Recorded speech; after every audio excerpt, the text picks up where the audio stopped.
সাকিব নাকি পূর্ণিমা ছিলেন সেই সময়কালের সুপারস্টার। জনপ্রিয় চিত্রনায়িকা পূর্ণিমার একটি বক্তব্য সম্প্রতি বেশ আলোচনার জন্ম দেয়। তিনি এক সাক্ষাৎকারে টলিউড থেকে শুরু করে এখনো পর্যন্ত সুপারস্টার কারা সেই তালিকা প্রকাশ করেন। সেখানে নাম আসে নায়ক রাজ্জাক থেকে শুরু করে নায়ক জসিম, রুবেল ও সালমান শাহ। নায়িকাদের মধ্যে তিনি উল্লেখ করেন শাবানা, ববিতা, মৌসুমী, শাবনূর। তিনি এও বলেন তার চোখে দেখা সর্বশেষ সুপারস্টার ছিলেন নায়ক মান্না। এরপর থেকেই তার এই মন্তব্যকে ব্যক্তিগতভাবে নিয়েছেন অনেকেই। অনেকেই আলমগীর, সুহেল রানা থেকে শুরু করে ইলিয়াস কাঞ্চনের নাম বাদ দেওয়ায় পূর্ণিমাকে সমালোচনা করেন।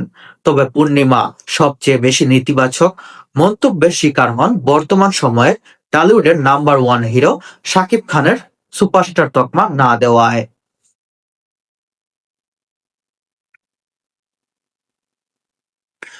অবশেষে আরেকটি সাক্ষাৎকারে পূর্ণিমা এই বিষয়টি খোলাসা করেছেন।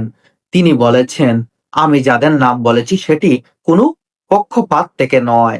আর শাকিব খানের নাম বলিনি কারণ আমি যে সময় পর্যন্ত নিয়মিত কাজ করেছি তখন পর্যন্ত কারা সুপারস্টার সেই নামগুলোই বলেছি। আমি যখন নিয়মিত কাজ করেছি তখন মান্না ভাই ছিলেন সুপারস্টার।